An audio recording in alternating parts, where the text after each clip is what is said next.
G thank you, بہت شکریہ invite کرنے کا۔ خالد صاحب، دو واقعات افسوسناک، ایک تو وانا کیڈٹ کالج کا حملہ جو کہ انتہائی کامیابی سے پاکستانی فورسز نے اس کو نیوٹرلائز کیا بلکہ جہنم واصل کیا دہشت گردوں کو، اور اسلام آباد والا کچہری کا جو واقعہ ہے، ثبوت سارے موجود ہیں، پتہ ہے کہ پیچھے افغانستان اور دلی ملوث ہے۔ ہمارے پاس کیا آپشنز ہیں؟ آپ کو لگتا ہے کہ اب تو کیونکہ ٹریڈ روٹس بھی بند ہو رہے ہیں اور اس کے بعد تو آپشن یہی ہے کیونکہ وہاں پر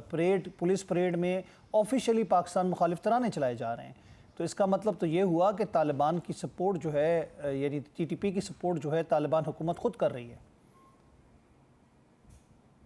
جی بہت شکریہ، آپ نے انوائٹ کیا۔ یہ دیکھیے، یہ کوئی سرپرائز اس لیے نہیں ہونا چاہیے کہ نہ ہندوستان کے پاس کوئی اور آپشن تھی اور نہ افغانستان کے پاس کوئی اور آپشن ہے سوائے ٹیررزم کے، بیکاز فرنٹ پر آ کے وہ مقابلہ نہیں کر پاتے اور ان کے پاس یہی آپشن نظر آتی ہے کہ وہ پاکستان کو ڈی اسٹیبلائز کرنے کی کوشش کریں، ایک طرف سے نہیں، دو طرف سے۔ دیٹ مین ایسٹرن سائڈ سے آپ نے دیکھا نہ صرف انہوں نے مئی میں کیا، بٹ ابھی بھی ترشول جاری ہے جو ہمارے ساؤتھ ایسٹ میں، اور پھر نارتھ ویسٹ سے انہوں نے سوچا کہ طالبان کے تھرو ڈی اسٹیبلائزیشن اور اندرونی طور پر obviously ہمارے اندر۔ دیکھیے اتنا کہنا آسان،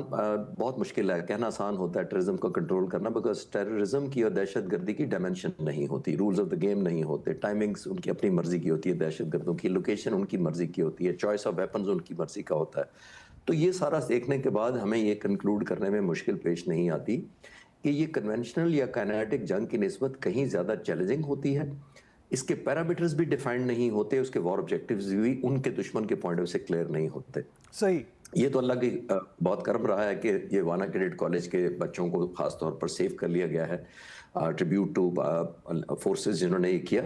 لیکن یہ آپ دیکھیے کہ یہ بنائے کس لیے جاتے ہیں کیڈٹ کالج، یہ پستونگ میں یا وانا میں یا اور جگہوں پر، وہ اس لیے بنائے جاتے ہیں کہ ٹریڈیشنلی یہ طالبان کی اور ان دہشت گردوں کی نرسری ہوا کرتی تھی، کیونکہ ایک اس میں کوئی شک نہیں ہے کہ بلوچستان اور کے پی کے بہت زیادہ علاقے اتنے ڈیولپ نہیں ہیں جتنے ملک کے دوسرے حصے ڈیولپڈ ہیں۔ تو یہ طالبان کو اور دہشت گردوں کو یہاں سے بچوں کو انگیج کرنا، نئی نسل کو یہ کہہ کر بہت آسان ہو جاتا تھا کہ اس ملک نے آپ کو کچھ دیا نہیں ہے، یہاں جاب اپرچونٹیز نہیں ہیں، یا ایجوکیشن نہیں ہے، یا گورننس میں آپ کا رول نہیں ہے، تو وہ ان کو ڈپرائیوڈ ایک نئی نسل کو ایکسپلائٹ کرنا آسان ہوتا تھا۔ تو یہ کیڈٹ کالج کھولے اس لیے گئے تھے کہ ان بچوں کو انگیج کیا جائے، مین سٹریم میں لایا جائے، یہ بچے بھی سوچیں کہ ہم بڑے ہو کے گورنمنٹ میں رول پلے کریں گے، ملٹری میں جا سکتے ہیں، مختلف جگہوں پر سرو کر سکتے ہیں۔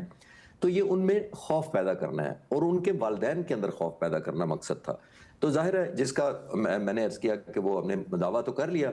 لیکن ان کی ڈیفینیشن یا ان کے پیرامیٹرز یا رولز آف دا گیم یا ایس او پیز نہیں ہوتے، یہ کہیں زیادہ چیلنجنگ ہوتی ہے۔ پاکستان کا بارڈر کوئی 3,500 کلومیٹر ہندوستان کے ساتھ ہے، 2640 کلومیٹر قریب افغانستان کے ساتھ ہے، 25 کروڑ لوگ رہتے ہیں،